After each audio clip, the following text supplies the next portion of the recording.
Acho que pouca gente sabe aí que eu fui produtor de hortaliças, de folhas, né? Então eu produzia alface de vários tipos, rúcula, agrião, almeirão, chicória, cebolinha, salsinha, e inclusive na hidroponia. E na hidroponia, eu era o maior fornecedor de folhas de Uberaba na época, durante 8 anos. E eu plantava alface todo dia, menos domingo. Então, se você fizer a conta aí, o ano tem 365 dias, né?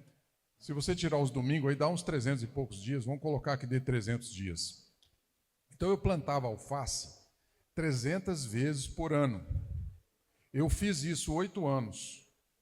Quantas vezes eu plantei alface?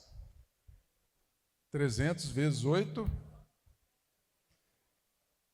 2.400 vezes eu plantei alface. Plantei, cuidei e colhi. Eu com a minha equipe. Eu fiz isso. Inclusive, na época eu era professor do curso de agronomia em Uberaba.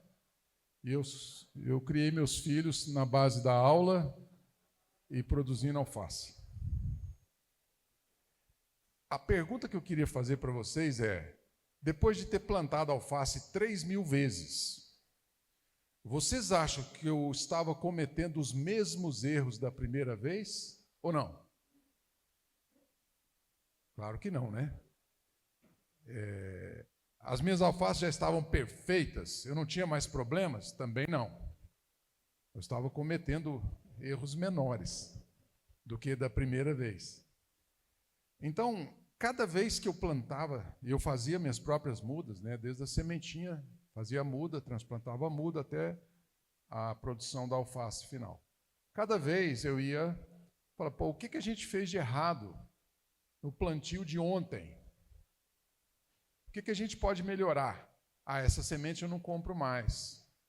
Ah, essas mudinhas meia torta eu não vou plantar mais. Então a gente vai aprendendo a cada plantio, a cada safra, né? Só que no meu caso a safra, o plantio era um dia, né? A cada dia. E o produtor de soja, de milho aqui da região, é uma por ano, vamos dizer assim. O seu Mário, por exemplo, já deve ter plantado soja quantas vezes? Umas 50 vezes? Hein? 38 vezes.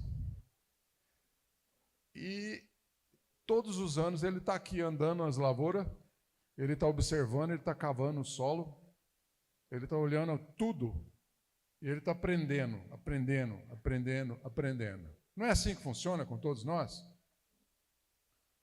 Então veja, o que aconteceu com a agricultura, que hoje nós temos mais problemas do que tinha antes, agora que já plantamos 38 vezes, 40 vezes, 50 vezes, de pai para filho passou também alguma coisa? Essa história, eu vou falar um pouquinho de passado, para depois poder falar um pouquinho de presente. É o passado que me habilita a arriscar alguma coisa no futuro. Então, como eu já disse para vários aqui, né, a história da agricultura brasileira, do agronegócio brasileiro, na última metade de século, nos últimos 50 anos, eu estava aqui, porque eu entrei para a escola de agronomia em 1978. Então, agora em 2028, vai fazer 50 anos, meio século. Então, eu assisti esse filme, assim como alguns de vocês, assim como o seu Mário. E o que eu vi? A agricultura sendo profissionalizada, sendo industrializada, ficando grande, né? E muitos de nós, muitos produtores, deixaram de ser produtor de alimentos e passaram a ser grandes empresários. Tudo bem. Mas para quem que ele delegou essa tarefa que era dele, de observar a natureza, de observar o solo, de observar a lavoura, de observar o clima, o que está acontecendo e aquele aprendizado para a próxima safra? Alguns agricultores, como o seu Mário, ainda fazem isso pessoalmente. Porém, outros não têm mais tempo. Ou, até por opção, delegou isso. Para quem? Para o time da fazenda? Para o agrônomo contratado? Para o consultor? Quem é essa pessoa que hoje está observando o que está acontecendo e aprendendo a cada ano. Mas cada ano o clima é diferente. Sim, mas a gente já viveu situações parecidas, né? Agora as diferenças estão se acentuando.